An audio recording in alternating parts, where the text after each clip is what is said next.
like you do and treat every person in a way that honors you. Oh God, in Micah 6:8, your word says, and what does the Lord require of you? To act justly and to love mercy and to walk humbly with your God. Oh God, we say thank you for this night as we come together in the name of justice. Lord, we love you, we lift you up, and we give you all the praise. In Jesus' name, amen.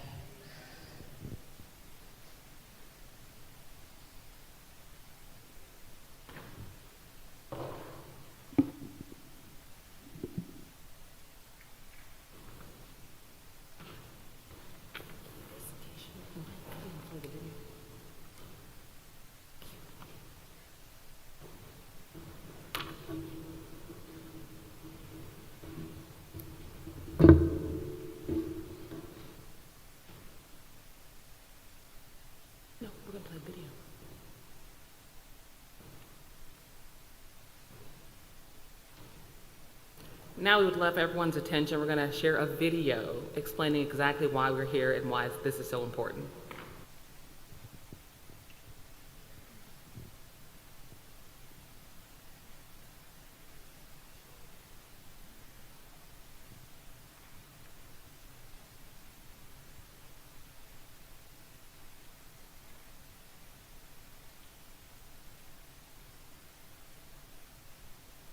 Is one of the only cities in the nation where citizens have absolutely zero control over their police. In most cities, locally elected people govern the police, or appoint the people who do, which creates accountability. In Kansas City, the department is overseen by a 5-member board of police commissioners, made up of 4 people appointed by the Missouri governor, and the 5th seat goes to the mayor.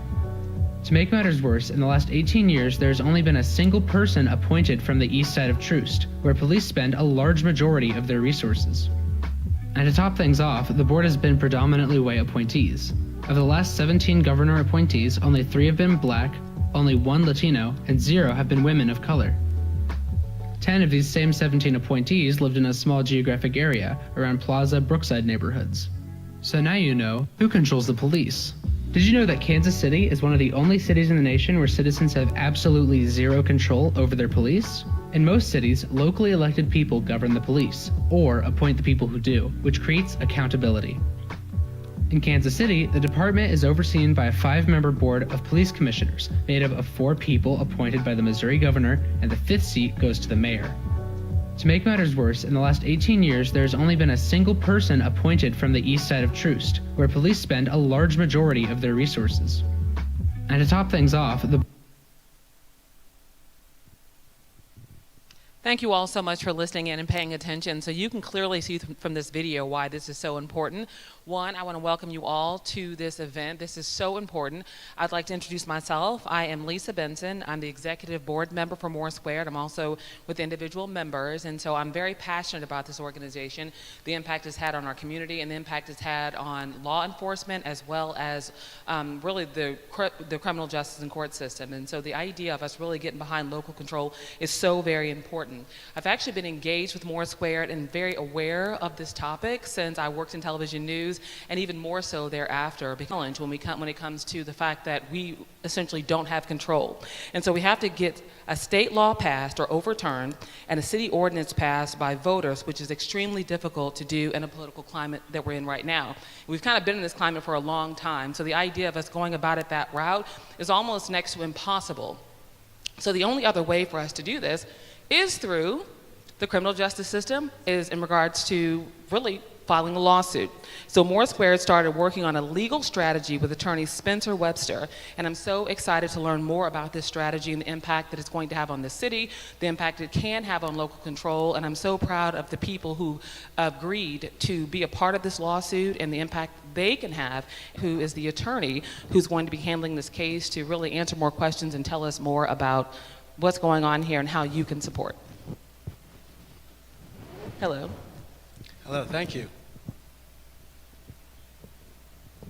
If you don't mind, would you like to give everyone a brief description of the lawsuit, kind of how it works and the importance of it and really trying to gain local control? Absolutely. So essentially it starts back way before the Civil War and there was a law passed that essentially gave the governor control of the St. Louis Police Department. And he wanted control of the St. Louis Police Department so Missouri could secede from the Union and join the Confederacy. At that point, Missouri had actually voted, I think, 98-2 to stay within the Union, but he was able to get these legislators to pass this law anyways, and he attempted to join the Confederacy. It didn't work, but ultimately what happened is this, discriminatory and treasonous law was put into the Missouri statutes. And that law today actually is what gives the governor and the state the ability to control the Kansas City, Missouri Police Department. And I mean, this is so important for so many reasons, because through the years we've seen all the discriminatory behavior of the KCPD. We've seen their refusal to change. We've seen their refusal to even listen to the community and the changes that, fairly simple changes that we want, or to actually stick to their policies and procedures. And we can't influence or make any changes as long as they are still enforcing this law. So what we're trying to do is essentially challenge that this law was passed for a discriminatory purpose and that it has a discriminatory effect. As we've seen through the data, it's very clear that Black Kansas Cityans are policed very differently than white Kansas Cityans. And so our goal here is to essentially challenge this law as unconstitutional and have a court strike down the statutes where Kansas City can then control its own police. Thank you. And would you mind walking through kind of the step-by-step approach from the inception, the thought of this, and the next step to kind of where we are and where we're going as far as what you have to do, and as well as the plaintiffs, before I allow them to introduce themselves? Absolutely. So essentially right now we've filed the lawsuit. We've served all the defendants that we've named: the governor, the Secretary of State, the Attorney General, and the Board of Police Commissioners. Okay, so right now we're essentially waiting for them to answer our complaint, admit or deny all the allegations within. They're probably going to challenge the lawsuit on multiple grounds. Procedurally, to try and kick us out, which is, probably going to be our toughest battle, is, keeping this lawsuit in. That's always the toughest battle. The plaintiffs have a very high burden to overcome, especially in federal court. So right now, that's kind of where we're at, and that's where the fight is headed. Down the line, the plaintiffs will likely be interviewed just on kind of their role in Kansas City and how the police have affected them, making sure that they actually have a real claim against the Kansas City, Missouri Police Department. Thank you so much. And now I'd love to take the time to introduce our plaintiffs. One, I'd love for you to introduce yourself and talk to us about your connection and why this is important for you to be a part of this case. My name is Nicole Price. I am a lifelong Kansas Citian who would spend my summers in Coahoma County, Mississippi. And I think that is important because I understand what it's like to live in urban centers, but I also understand what policing looks like in rural communities. And it is important to know that when you think about what it looks like to be able to lead your own home, how would you feel if someone outside of your home was governing what you did inside of it? On the very basic level, that's what is happening when the state of Missouri is controlling the police department. And when I was called, it was important for me to share that one of my seminal experiences with the KCPD was when they busted down the door of my unlocked home and came blazing in with multiple weapons, over a dozen police officers pointing their weapons at my 15-year-old head. My only crime was studying for my history exam. How do you hold people accountable when those people do not live in your communities? You see, in Coahoma County, Mississippi, you make better decisions because you might have to see someone at the local diner in the evening. When you know you're never going to see me, what is your accountable levels in terms of how you make things fair and equitable? But when you can't, how do you repair that harm if you're not even seeing me ever? And that's why it was important to me to be part of this lawsuit. Thank you. Thank you so much for sharing. Go ahead. My name is Naireen Crosby. I am the mother of Ryan Stokes, who was killed and murdered at the Kansas City Power and Light 10 years ago. And we were treated very badly by the police, Kansas City police. We had no empathy from them, no sympathy from them. They came to my home as if Ryan was the victim. Ryan had caused problems down at the Power and Light. So I'm here with MORE2 and others to let Kansas City know that this is not right. There's wrong in this system. There's wrong in when they say it's justifiable, and it's not justifiable. Because when you shoot a man in the back, that's not justifiable. That's unjustifiable. Thank you. Thank you so much for sharing that. And as we all know, Black women have played a powerful role in the civil rights movement, from Harriet Tubman, Rosa Parks. There's so many women in history who've made a difference, but there's a sacrifice to that. You know, there is absolutely a level of, honestly, martyrdom, if you will, in being able to put yourself out there, your name, your face, in order to fight for a greater cause. I would love for you both to talk to me about your decision to do that, because one, I thank you for sharing your lived experiences, but tell me why you decided to be a plaintiff in this case. Why I decided to be a plaintiff? Because I go back into the history of the civil rights and the 1968, the Martin Luther King, and before, I don't know what year it was, Emmett Till got killed, but I feel I fit in those civil rights movements, and knowing what John Lewis and all them would do and to fight for this right.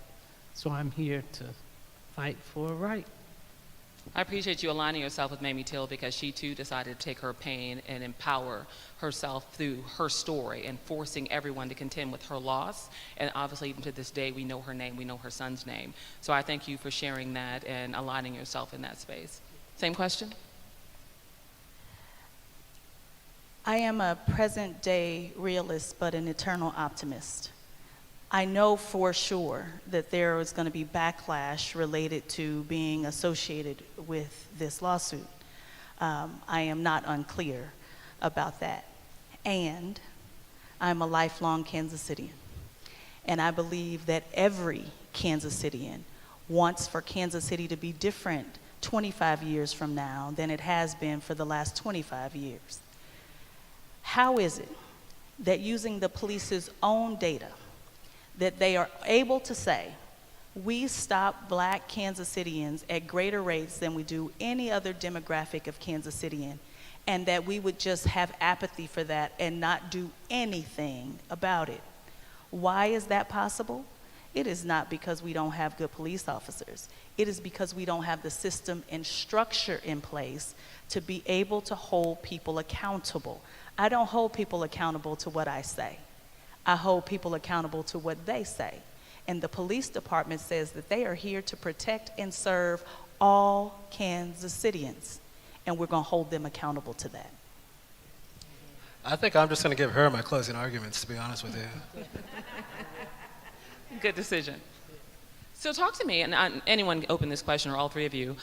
What do you hope to accomplish through local control? What do you think that's going to look like when we turn on the news at night after local control? What do you think what are we going to see differently in regards to Kansas City Police and their interactions with citizens in Kansas City? I think it's important to know that I'm a chemical engineer by degree. So I spent most of my professional career working in manufacturing facilities. And in manufacturing facilities, there's always a plant manager. And plant managers love it when their finance person, when their facilities person, when their HR person reports to them. Why? Because then they can dictate how those people function and how they support the hundreds of people who work in their manufacturing facility. Every once in a while, the people in corporate decide, no, You don't get to have your own HR. You don't get to have your own facilities. You don't get to have your own finance people. We're going to control them here at headquarters. And you know what happened every time that decision was made? We were able to standardize it. It was all the same. But people are not processes. People are not all the same. We have different needs. We have different lived experiences. We think differently. And so because of that, we all need our own specialized ways of functioning, and Kansas City and St. Louis are no different. So here's what I expect to see. I expect to see that when we have local control of our police department, there's a better working relationship. Accountability does not have to be a dirty word. We use it like it is. But you build trust, you build the ability to have healthy conflict, you can gain commitments, and then from gaining those commitments, now we can hold people accountable to what they committed to. But when someone is halfway across the state in a rural community, I can guarantee you they have no idea what it's like to be policed in this city differently, depending on which side of truth you live on. And so I think it is important that we keep in mind that Kansas City and St. Louis are two of the only cities in this entire nation that are structured this way. Why would any Kansas Citian feel that we are somehow have such a deficit that we need our governor to decide for us? I reject it with everything in me. Thank you. Would you like to answer the question as well? What would you like to see differently? What changes would you like to see? I would love to see the changes of them stop passing the buck, as I call it. You know, from chief to mayor to the board of police commissioners, they're not on the same page. And if they can get all on the same page, I think we would have a better control of how it can be handled. Because 10 years for me, and they just now want to try to do apology or something, that doesn't work. That's not working. You knew it, and you should have did something about it a long time ago. Thank you. And Mr. Spencer, would you mind talking to us about that? Talk to us about what that looks like from a citizen's perspective. Say I have an interaction with police, and I think it's a negative one. Right now I file a complaint, and I feel like it kind of falls on deaf ears. Once we get to the place where we have local control, does that change? Does that protocol change? Does the power structure change there? So, I mean, that's supposed to be one of the wonderful things about a democratic society, right? Is that we are in charge of essentially how our government runs. Mm-hmm. Except in this situation, we're not, right? So we can't go in and we can't change the Office of Community Complaints, even though they substantiate, I think, over 90% of the complaints filed, right? Like, nothing ever changes, nothing ever happens. Like, we would be able to hopefully, you know, with the help of our city council members and our mayor, construct a police department that works for us. What that looks like, at this moment, I'm not sure. But I know that it doesn't look like the current one. Mm-hmm. And that's what's really important here, is hopefully we can come to a solution together and figure out what will best work for this city. Thank you, Mr. Spencer Webster. Now I would like I know you all both talked to us about your lived experiences with KCPD, but even every night when you watch local news and you talk to people in our communities, you hear, I'm sure, stories of people who feel like they have not been justly handled by Kansas City Police. Talk to me about some of those stories you've heard and those other interactions that have really motivated you to be a part of the change. Every Thursday morning at 9 a.m., I attend a meeting called KC 360 at Rockhurst University. There's usually somewhere between 70 and 85 people there, concerned Kansas Cityans focused on creating a safer Kansas City. We all want a safer Kansas City. There's generally about a dozen police officers there. There's clergy. There's safety net services. There are people like me who focus on empathy. Wide range of people, trauma surgeons, all focused on creating a safer Kansas City. Today, one of our fellow members came and she was sharing that in the Santa Fe neighborhood, one of our most recent murders was her neighbor. And she'd known this woman for 30 years and she was gunned down in her front door. She's crying, she's telling her story. And one of the police officers stood up seconds after she finished and basically said the equivalent of, yeah, y'all come over this weekend and let's figure out how we can canvass the plaza to protect the plaza. Seconds after she had shared that her friend of 30 years had been gunned down. It takes very little effort to say, I am sorry that happened to your friend. How can we partner to be able to create a safer Kansas City? Listen, the police department is down 200 police officers.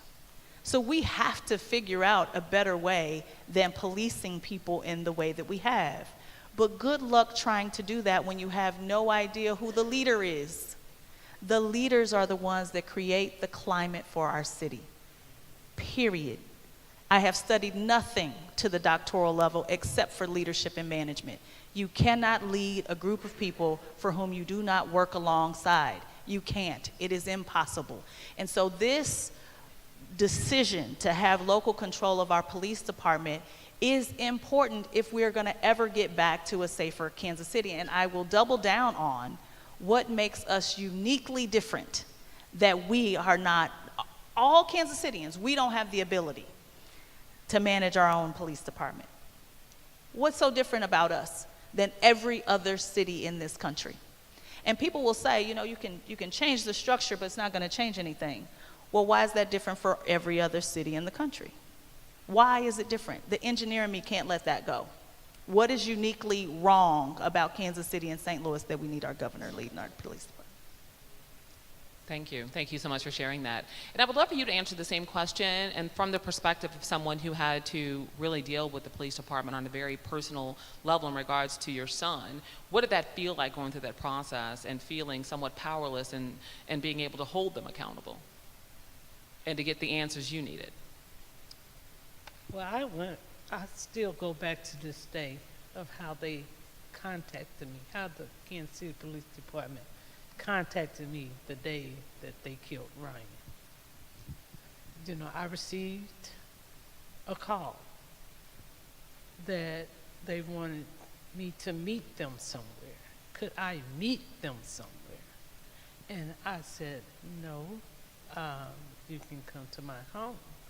What do I need to meet you for? And they said to tell you about the welfare of your son, Ryan. Immediately, I was like, is this right? Am I hearing this right? What's going on?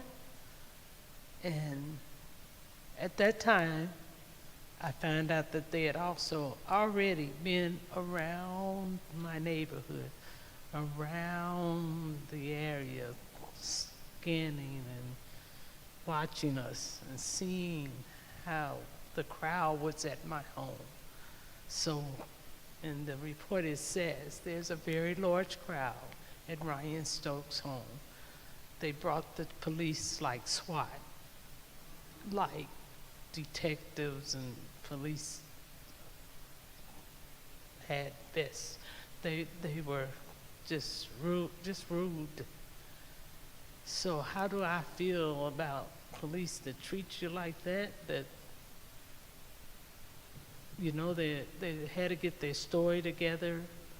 You know, they told my niece was calling, trying to make sure this is really happening, because the social media had it and done ran with it already, but we wasn't trying to hear it, you know, that Ryan has been killed. The police came, a detective came and told us, just watch the news. Then we'll get what we need to know. Nothing was right. Nothing was right. So you're saying once they asked you to come out and you told them they could come to you, he told you just to watch the news? Yes. And that's how you found out about your son? Yes. But me as a mother, it wasn't hidden. I went into shock, you know, because they also had two different stories about what happened to Ryan. The police gave the media the story. First it was over a cell phone. Then it was over that Ryan had a gun and wouldn't put it down. So which one do I believe? Which one? Neither, because I know my son he wasn't like that, so I knew that. You know when your kid is bad. You know if your kid gets into things as a mother, and you'll admit it. Most mothers will truly admit it. But this one right here, no, 24 years old, my only son that I had brought up to learn to respect, and I always told him, you know, do what the police say, don't, you know, and he knew that. So I knew he wasn't down there causing any problems. He was just a young man, single, 24, having himself a ball like most guys do. And then they also tried to lie and say that, you know, they had already did their own autopsy on him. So, you know, they already were looking for something bad, something, you know. He was clean as a whistle. Nothing. And they tried to demonize my son's name. So I don't take well to them. I still don't, because I know they fabricate the story. Thank you so much. Thank you so much for sharing that. Yeah.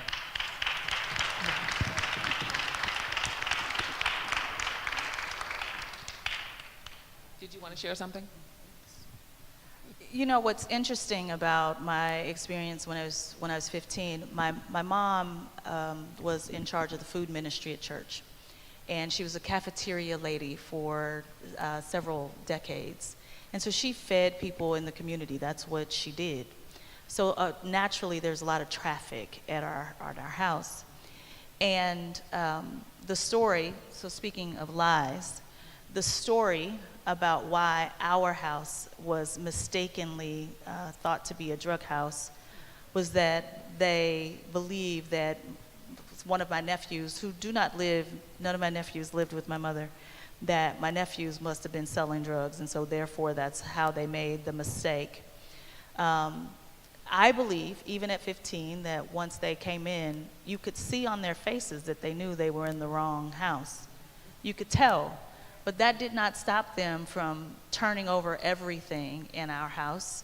That did not stop them from going into my bedroom, reading my journal, dumping everything out of my dresser drawers.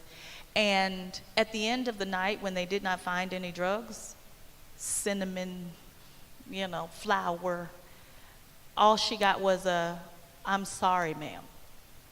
Nobody even fixed the door frame. So no one lost their life, but how do you put a dollar amount on the trauma that you consistently feel every time you see a police officer after that? And then as an adult, my mom, you know, she never stopped feeding people. So as an adult, guess whose house gets broken into again by the police? My mother's.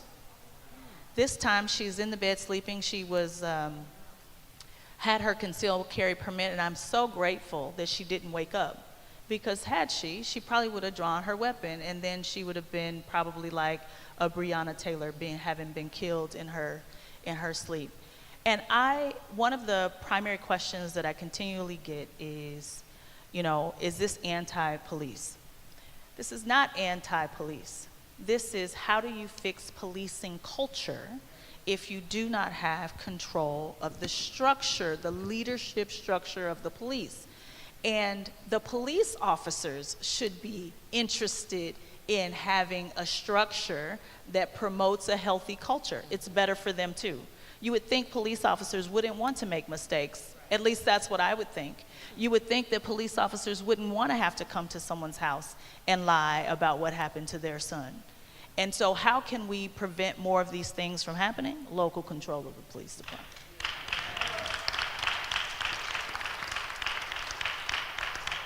You know, not as dire as theirs, but when I was 21 years old, leaving Power and Light, I couldn't get a cab to pick me up. Coldest night of the year, I didn't have a jacket on. And so I'm walking from block to block trying to find a cab. And finally I see a police officer, and as a young black man, I was so cold that I flagged the police officer down. And I said, I need help. I couldn't get a cab to pick me up. I pulled out my wallet and I said, you can see I have cash. I just need help to get somewhere, anywhere. It's cold and I just want to go home. And he said, can you call a friend? And I said, my hands hurt so bad. Here's my phone. My password is, and I gave him my password to unlock my phone. And then it died. And he handed it back to me and said, good luck. My point here is that each one of us, I bet, in this room has a story. We all have a story about something that's happened with the police, and it's never going to change unless we step forward and make it change. Thank you. Thank you so much for sharing that, and that is so true. I would like for us to talk to, and in fact, I'd like for you to talk to us about, obviously other lawsuits have been filed, and like Mayor Lucas right now, what is different about this? Why do we have a trajectory for success in this? Why can this work for us? Why are we going to be successful in this lawsuit? Yes. Well, we're involved. But ultimately, I think, there's a large area of the law that's really been pretty much, it hasn't changed since essentially the 14th Amendment was passed. And that is, if you pass a law with a discriminatory purpose and it has a discriminatory effect, then the government essentially has to overcome this burden that's called strict scrutiny. And essentially what that means is they have to show a compelling government interest for the reason for the discriminatory law. The government has not beat that since World War II. Okay, so if we're able to show the court that this was passed for a discriminatory purpose, and I believe that trying to secede from the Union to maintain slavery would probably fall in that category. If we're able to show that and that there's been a discriminatory effect, which again with their own data, we can kind of show that, then they have to overcome this essentially unbeatable standard.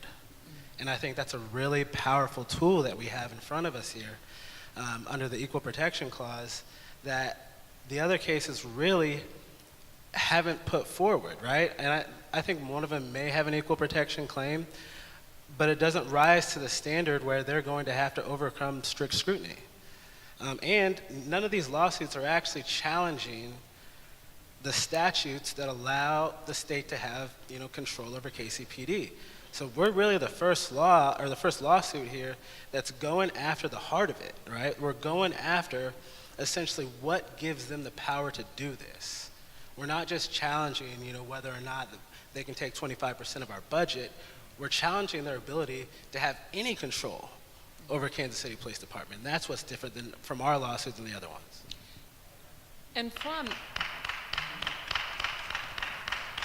And then when we think about the reality, when we look at it from a national perspective, and the fact that St. Louis and Kansas City uniquely have this challenge, why is it that the state of Missouri and the governor don't just want to concede power?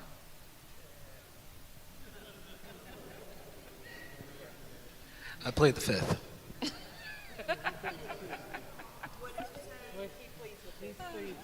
Do either one of you want to attempt the answer? Narratives are powerful. And if you just pay attention to the headlines when this was announced that we were suing the state of Missouri, one of the headlines said, well, if Kansas City and St. Louis want to release criminals, then we're going to control them at the state level. Notice we said nothing about releasing criminals. This is not about the criminal justice system. This is about being protected and served by your police department where your tax dollars go. And I maintain that what Kansas Cityan wants this story to be this bleak 25 years from now. And if we want it to be different, who better than us to be the ones to take a stand and say that it can be different? And my hope is, I'm very hopeful. Hope is not a strategy, but it is a very good motivator. I am hopeful that the police will join us in this fight because think about any job you've ever had. Do you want your leader to be halfway across the state? Well, maybe if you don't want to work, but if you need something, and they're halfway across the state, how accessible are they? If they're not good at what they do, how do you hold them accountable to that? How do you know even who to talk to? When we were trying to complain about what happened to my mom the second time, I didn't even know who to talk to. Because for me, it was like, at least, the least you can do is fix her door and pay for the cleanup when you have been in the wrong house. I sent pictures of what the drug houses look like across the street versus my mom's house with her little tulips and her little usher uniform hanging in her car. Using all of your biases, it's very clear you're in the wrong place. And so that's why I think that it is important for us to talk about policing culture and how leaders influence policing culture. There are many examples of this throughout the country, and when we have people who are hypocritical in the way that they want to speak about things, when we have people who will outright lie about their nefarious intentions, empathy can't sit on the bed of hypocrisy. It cannot. And so what does that mean we need to do? That means we as citizens have to hold people accountable to what they said when they signed up to hold these offices, that they have an oath that they need to carry out. And when they don't do it, then we take to lawsuits. That's what we have available to us.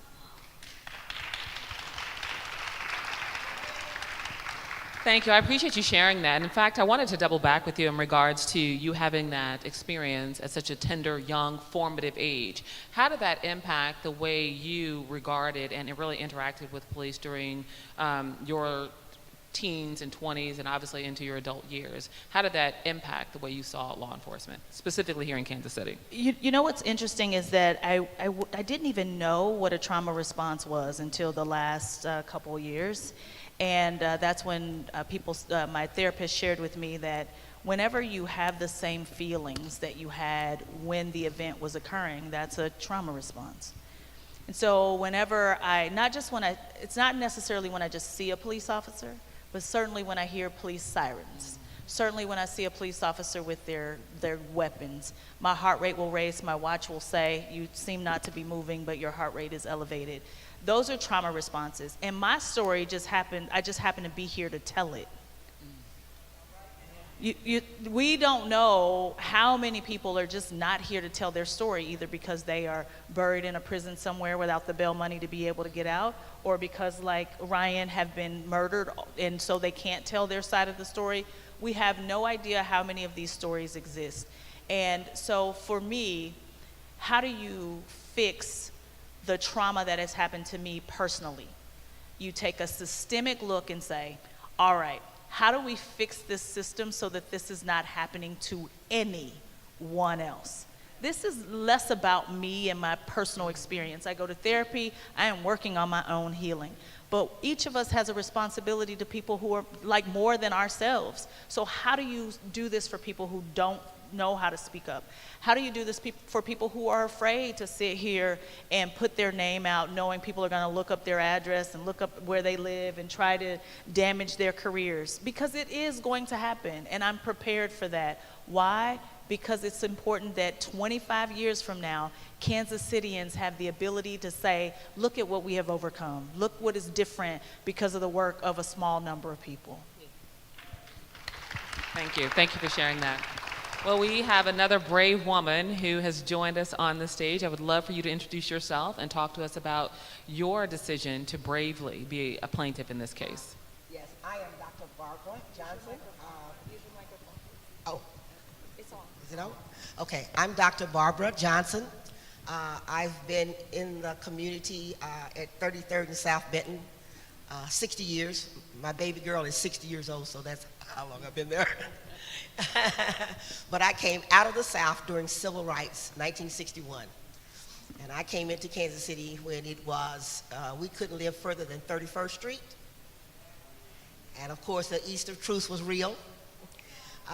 Some changes have been made over time. It has been that I should not have had experiences with policemen, because I came from the South where they were lynching us. That's one of the reasons why I left the South. Neighborhood young lady, 15 years old, was lynched. And that's why my father married me off right quick at age 16 and sent me away.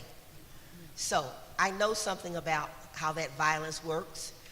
When sheriffs were free to just walk inside your home, they just walk in the door, and you better not say anything. Well, I come to Kansas City thinking that this is city. They all know about civil rights, and they're honoring all of that. Well, I got a little bit of a surprise. But the one thing that was true, because I am a civil rights baby, I knew to pay attention, not be afraid, but pray through the moments. That's what you're supposed to do. The way it works here, you get stopped a lot. I've actually been stopped at 18th and Prospect, supposedly ran a yellow light, and put me down at Van Brunt jail.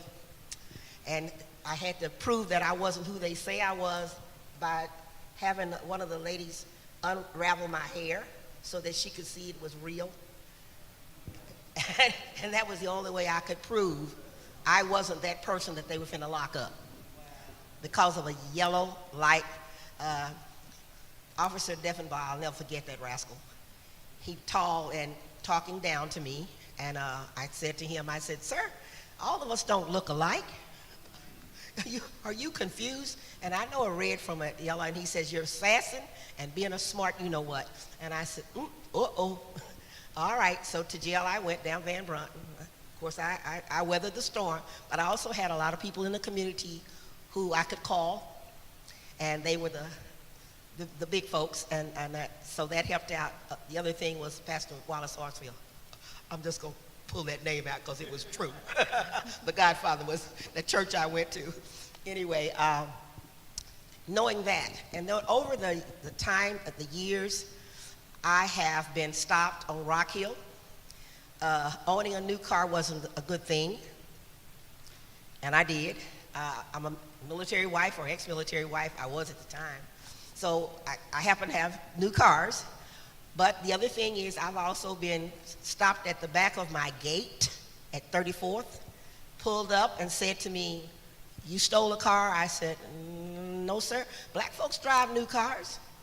And he looked at me and kind of laughed. But I said, "We do." And I said, "So can I pull in my yard now?" And he said, "No, we just got to check first." And so they did. But these are the kinds of experiences that I've had. But more than that, coming to the house, when my family visits, we're a military family, they have new cars. And so my yard gets filled with new cars. So they come. And they come to my house, knock on my door, and ask to come in. And I let them in because I'm not afraid of them. "But you have drugs." And I said, "No, sir. Don't do drugs. But let us see." And I've actually let them come in my house and go to my 3rd floor because I'm unafraid of them. It's just simple. No. Now, I have had dogs in the house, and I would say to them, "I'm going to hold my dog like this, and I'm going to let you go. Then you come back down and tell me you didn't find anything, and we'll be fine." But he would say things like, "There's cigarettes all around your house." I said, because the neighbor next door smokes. I don't. So I don't know what that's about. "Well, you've got cigarettes." I will pick them up then, sir. If you want to pick up the cigarettes, pick them up. And take them with you, and then see that that's not drug cigarettes. Over the years that I've been in Kansas City, I think only the good Lord made it possible for them to stop by my house. and I think that's true, because I think the circumstances of me coming out of the South, civil rights, I had a whole other idea about what police officers ought to be about. And one of the things I knew they shouldn't be about is just looking at us and deciding we either have too much money, cars are too new, or something that would make us look like we're not poor enough or not uneducated. I don't know what this look is, but something about the look. Over time, though, worst experience.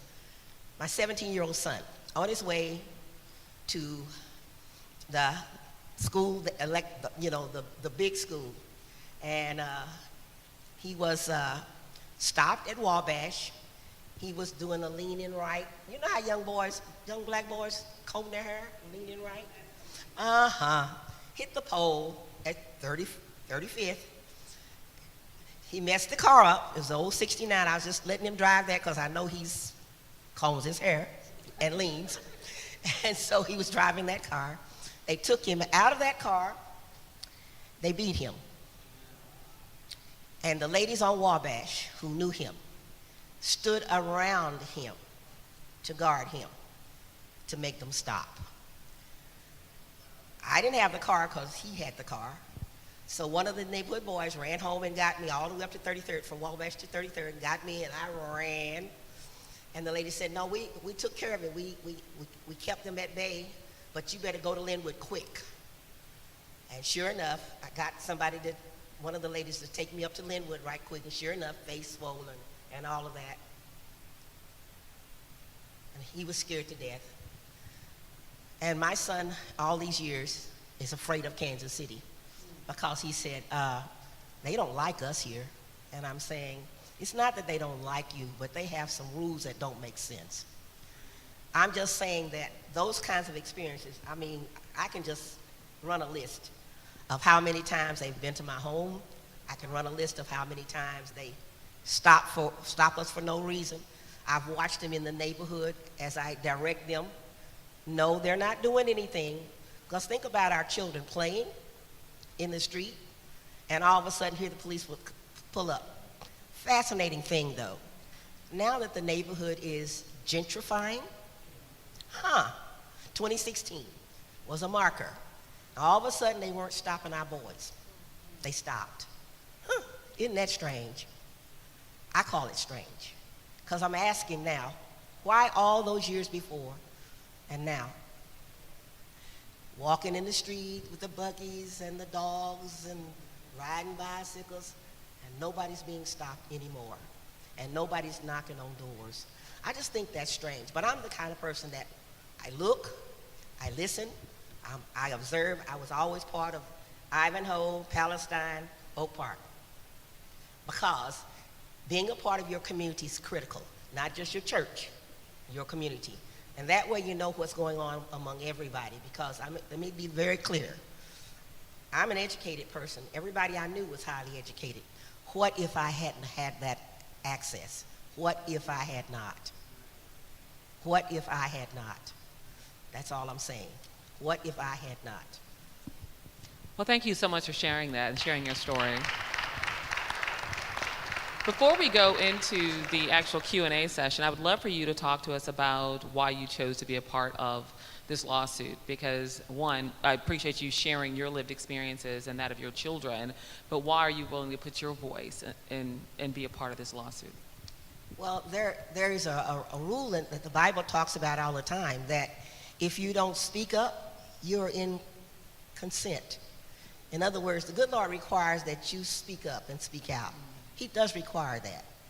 And so if you don't, then expect what's going on. It's one of the things that my parents really worked very hard at out of the South.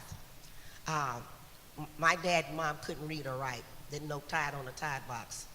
But they knew something about educating us and saying to us over and over again, when these sheriffs walk inside our house and don't even give me the courtesy of me having a top over my gown, such disrespect. So we don't seem to earn anything called respect as human beings. And so my parents made a point of saying to us, we survive, because my father's head would go down when they walk in. My mother's hands would go on her hip. You know, they like black women.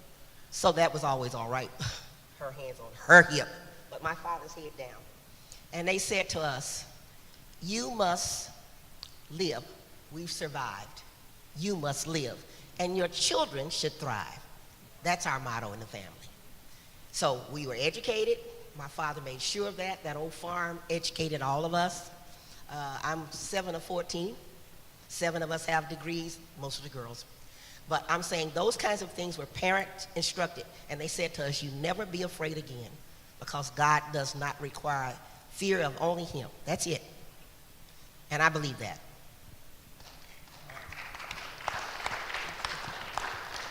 Thank you. And before we go into our questions from the audience, I would like for Mr. Spencer Webster to talk to us about what can people do who want to support and to support. I mean, obviously we have our amazing plaintiffs. So people who are at home or people in the audience who want to move in support of, what can they do?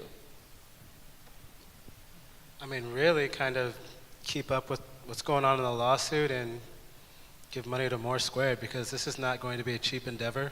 I can tell you that right now, and one of their strategies is going to be to try and get us to run out of money. And don't get me wrong, we've definitely raised some money, and we've planned for this. This was not done, at a moment's notice, but every dollar helps.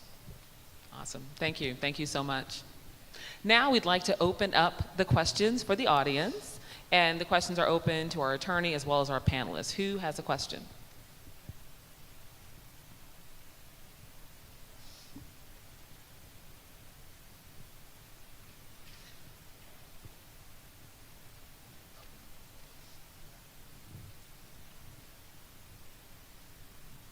Okay.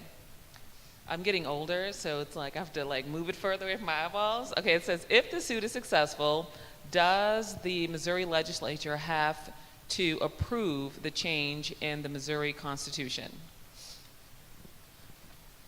So, yes, they will be court ordered to essentially, well, I guess the only thing that's really in the Constitution is that 25% of our budget must go to the police.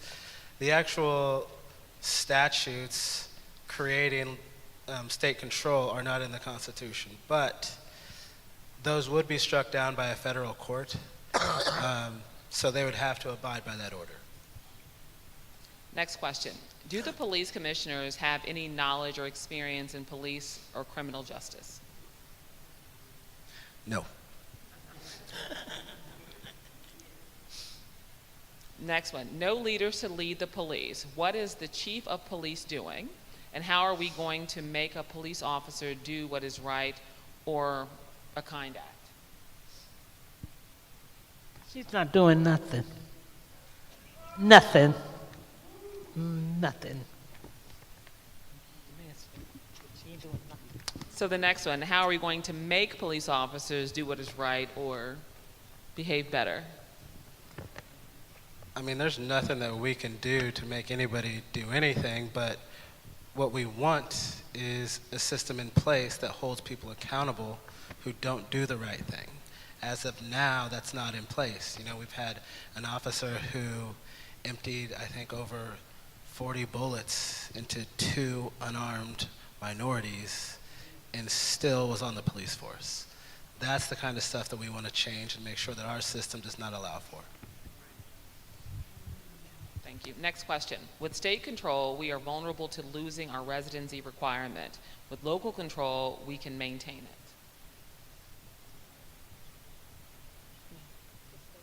Yeah, that's more like a statement. How does the KCPD feel about this measure? Have we heard back from the state? Have you heard from KCPD? What reactions or responses have you all gotten thus far from the lawsuit?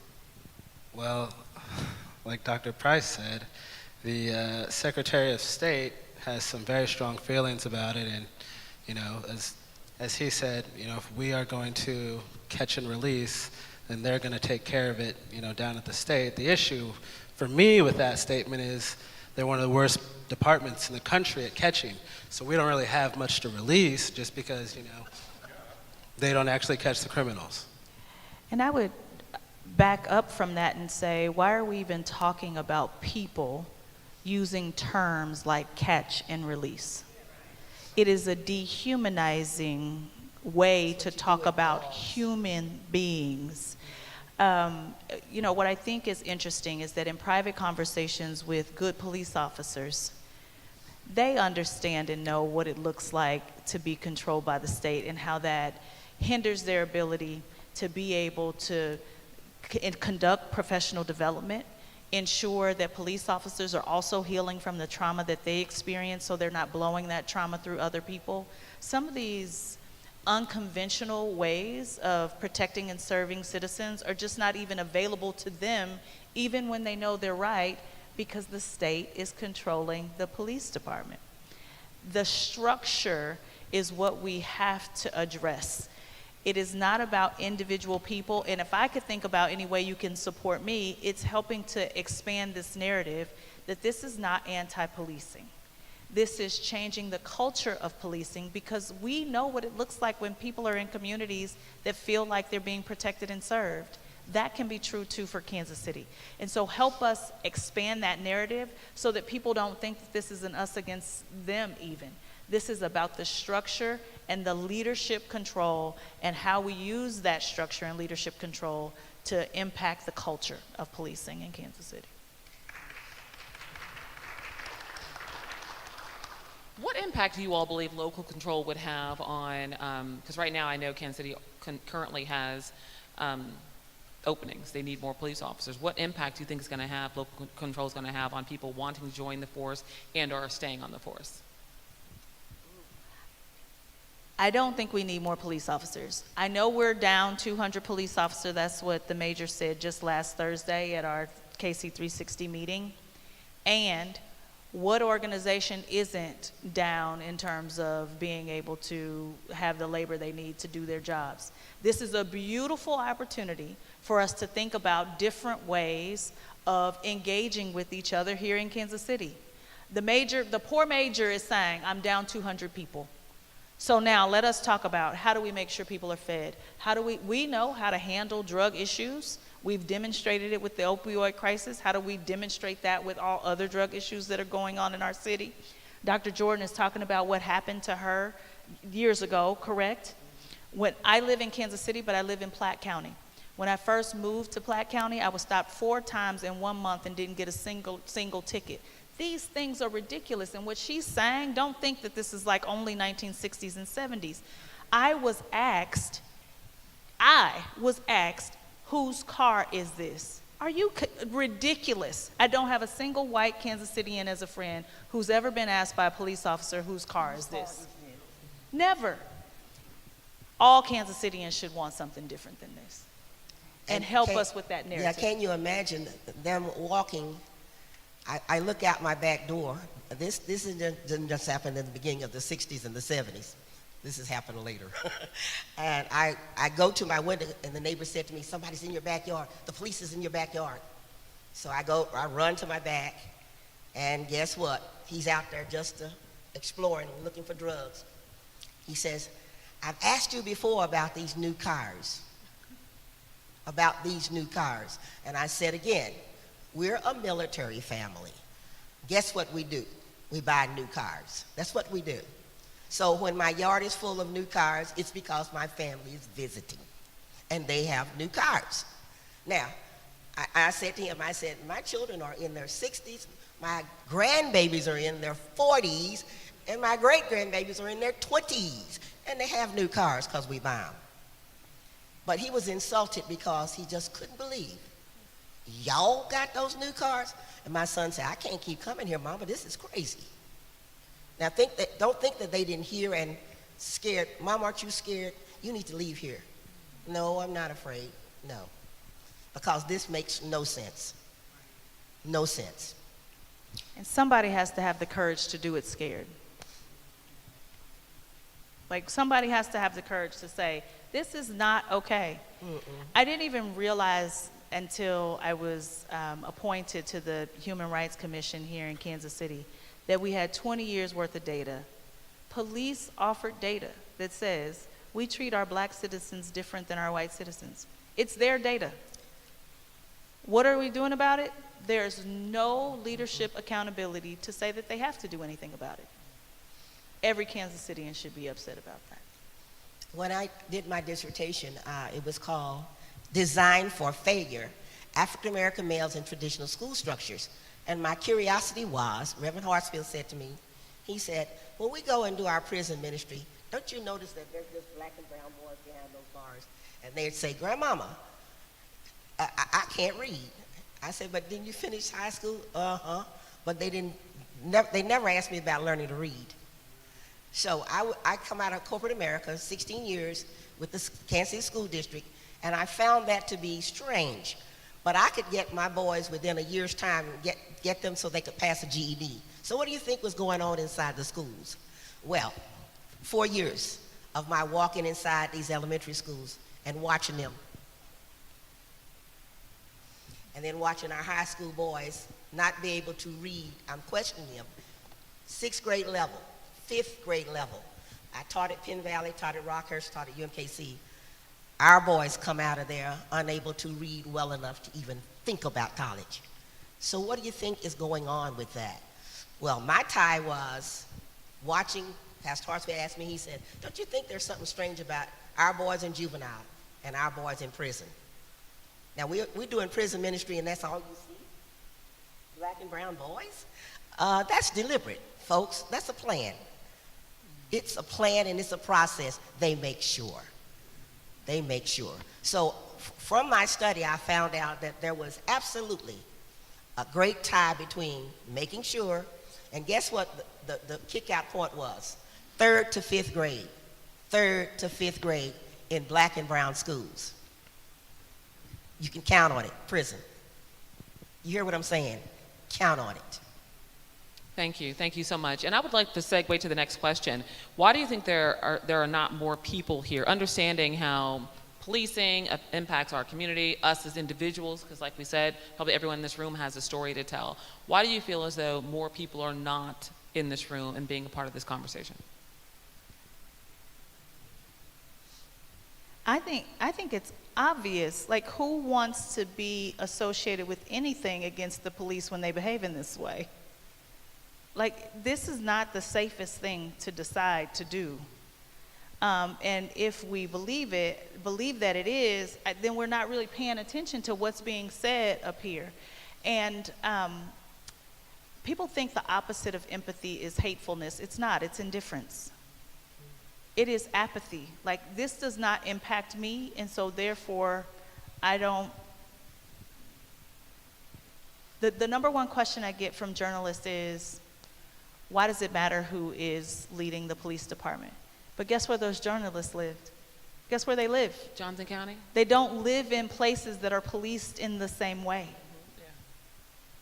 Yeah.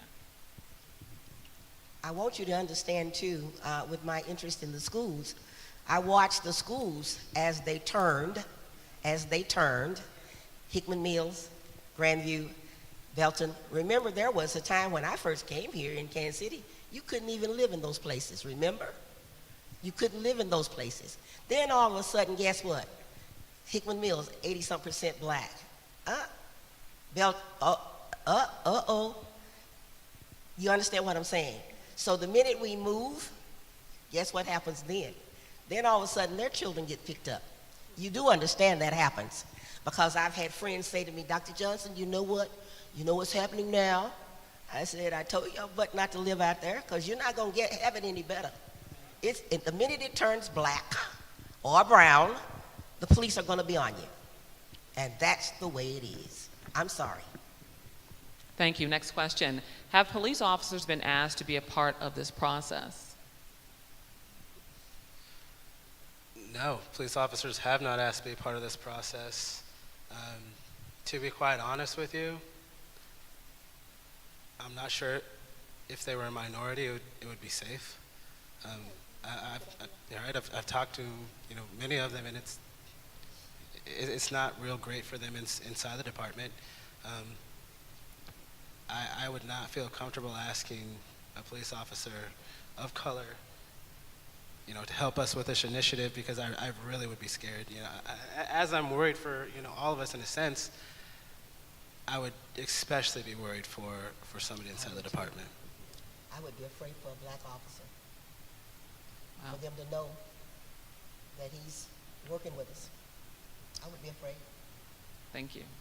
Next question. What percentage of our 25% actually goes to KCPD operations?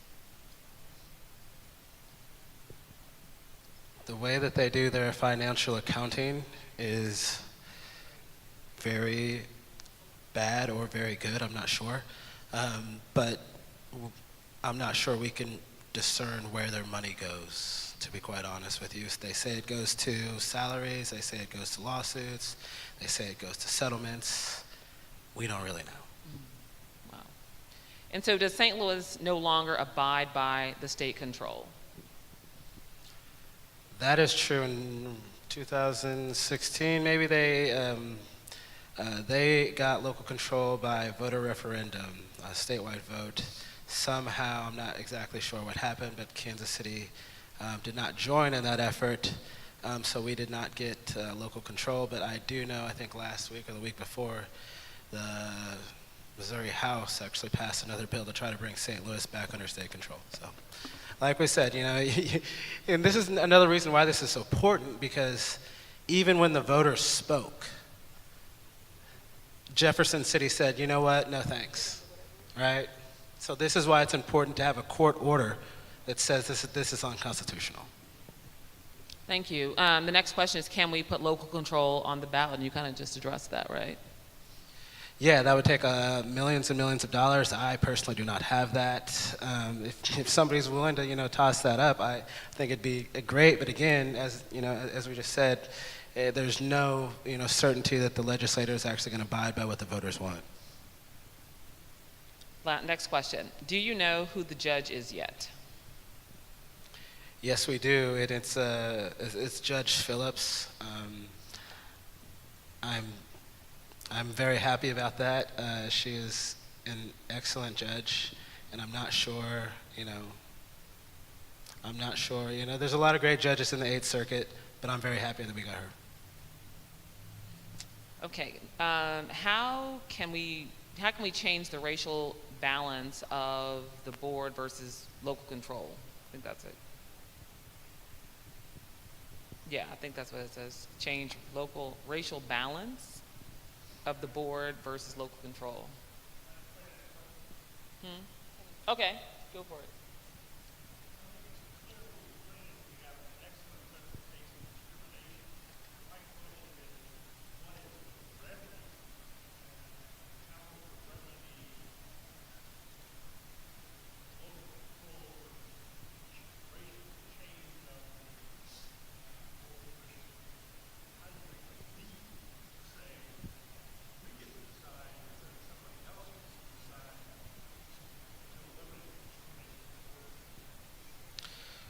So the discrimination of the board or by the board is not really what we're addressing here. We're addressing the whole setup, right?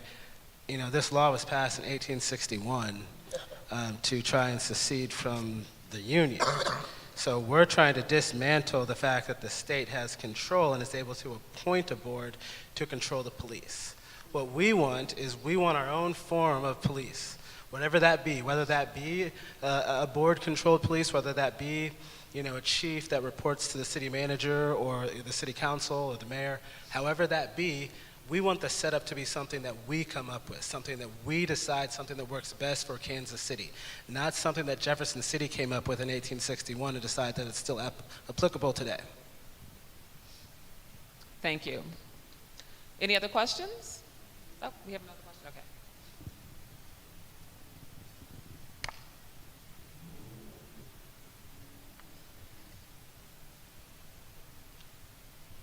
Can we start a petition since it's expensive to put it on the ballot?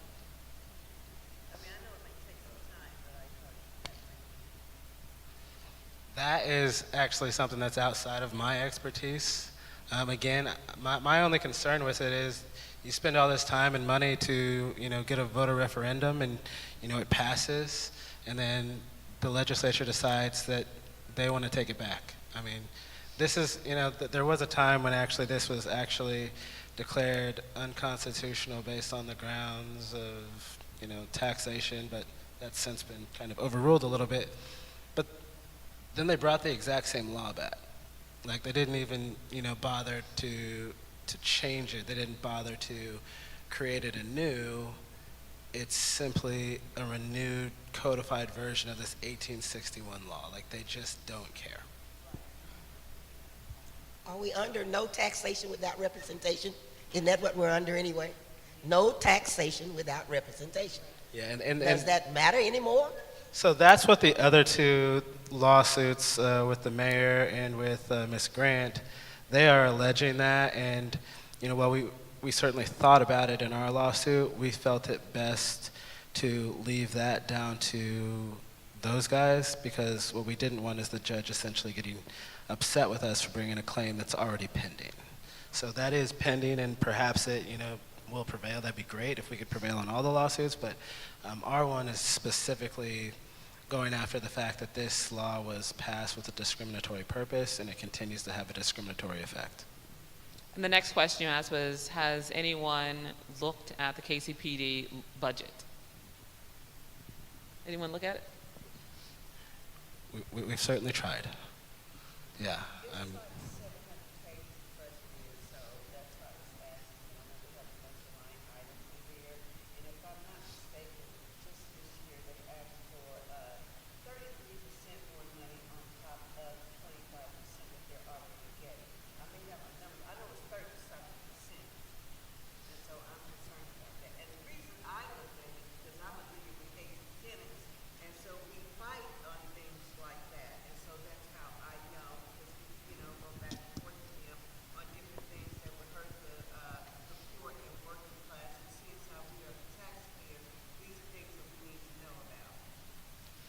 Yeah, and I mean, unfortunately, as taxpayers, we don't have a single, we don't have a, we can do nothing about this, right? Like, there's that 25%, and it's just got to go. The city council attempted to do something a few years ago, and the judge said, nope, this is what the statute says, 20%, that you have to give it to the police, and we have to give that money to the police. And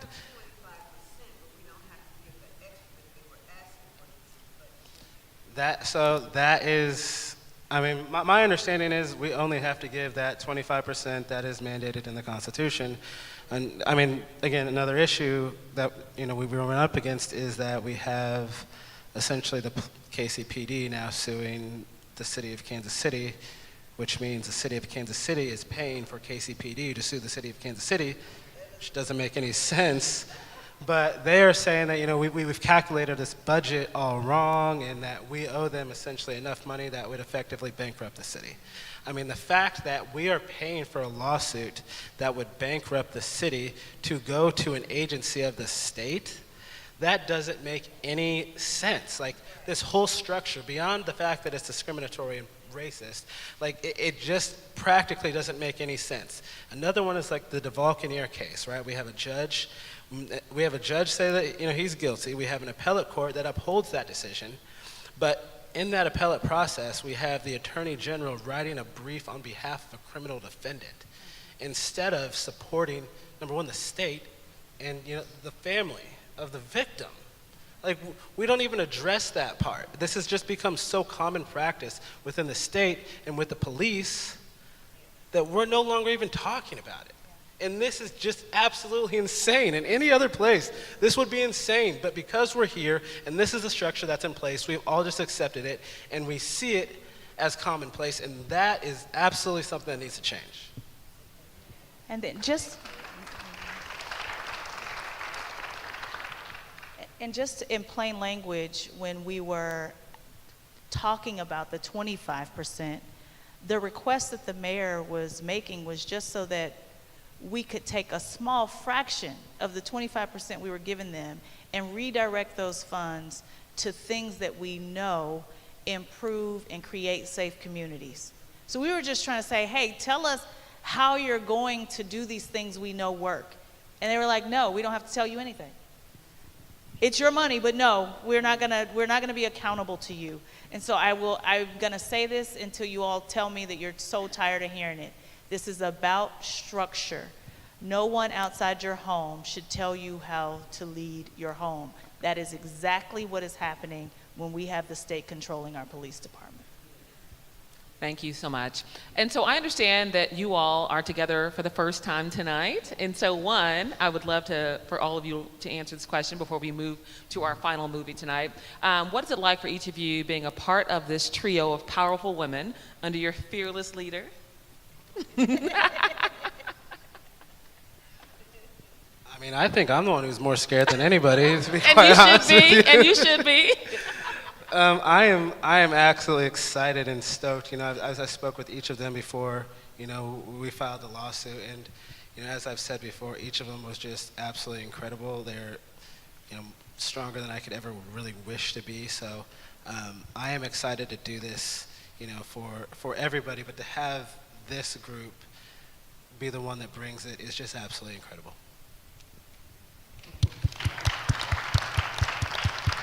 And I would like for all the ladies to answer the question as well, and meeting each other and hearing each other's stories. You make him shake in his boots. He's a baby. I was just so awe at Spencer. When he called me and we met, it was okay. Anything to keep Ryan's name under and over, yes. Because I had my motto of, I'm not sweeping Ryan's death under the rug. I'm going to keep on speaking. So Spencer said he saw me, he's been watching me. I didn't even know it. You know how you don't know when people, that's how we connected. And I'm here for him. We're here together. We're here together. Yeah. Yes, thank you, thank you. I wish this would have happened when I was a little, I'm 79 years old right now, and so I'm saying, y'all better hurry up before I croak on you. Oh, I'm sorry. I'm 79 years old now, and I don't want to croak on him, so I better get busy.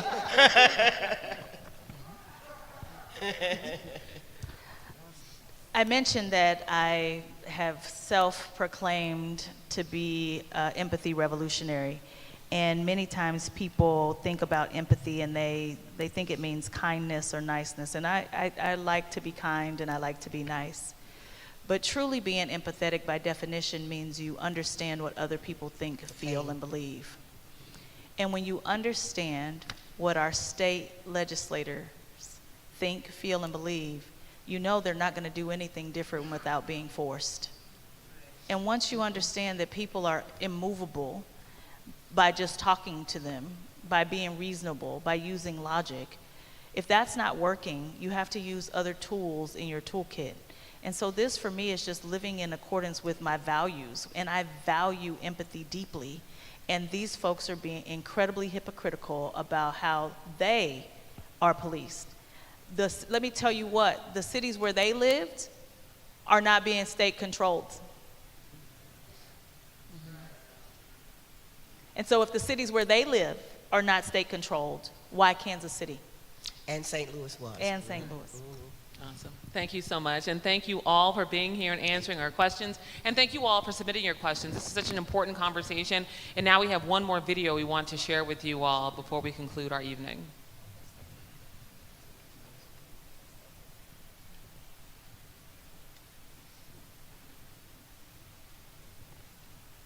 And today is the day for revelation. The mothers are tired, the mothers are hurt, the mothers are in pain, the mothers are relentless, and they are here today to let you know that they will not take the fact that their children were murdered by Kansas City police anymore, lying down and being silent. You will know the names of these gentlemen. You will know their mothers. You will know their faces before we leave today, because they need to be known and their stories need to be told. The full story, the correct narrative. So today we're going to reveal that. It's a revelation today. I moved here because someone in Chicago killed my son. And Terrence Bridges, he was there for me. He helped me. And then for we come here and can't see police kill him. No, we had a mission. It was happening. Until May 26th, my brother was robbed today. He was robbed of his life. Our children are being murdered for no reason.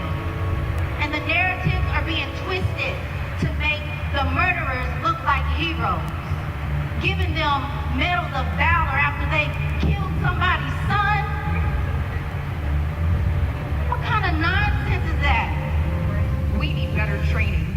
We need transparency. And we need accountability. Whether our baptism be of water or of tears, mothers have been summoned to demand better for our children. The child of a mother who's grieving is one whose name, whose legacy will never die.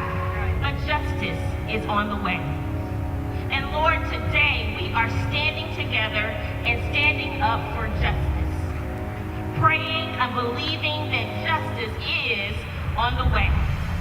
We want the bad cops removed from the police department. The systems need to be be changed in Kansas City and all over America. We want a conviction, and we want it now. We want local control of Kansas City Police Department. We want massive reform in the Kansas City Police Department.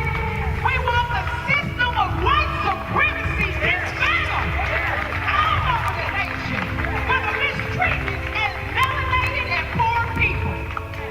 Every mayor and governor in this country has to lay out plans for changing the culture in policing and making things better. Whether they do it or not is up to us, the people, because we employ these people. They're our servants in our community, and we need to be speaking up like it. We need Smith to go. We need Smith to go. The unemployment lines are available to all. We're not going to stop until justice is served. Convictions are given. The narratives are changed. No justice, no peace.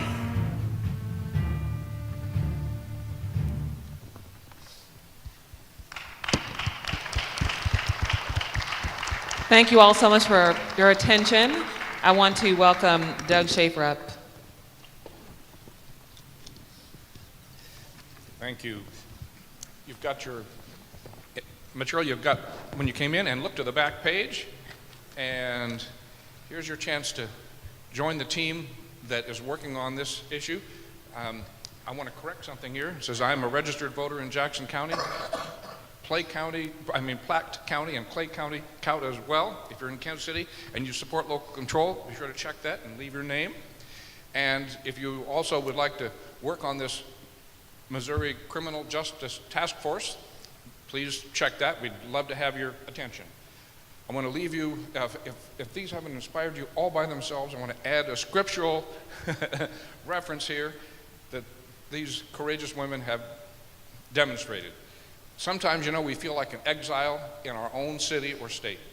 Well, the exiles in Babylon did too, and the letter from Jeremiah said, seek the welfare of the city to which God has called you, and pray to the Lord on its behalf, for in its welfare you will find yours.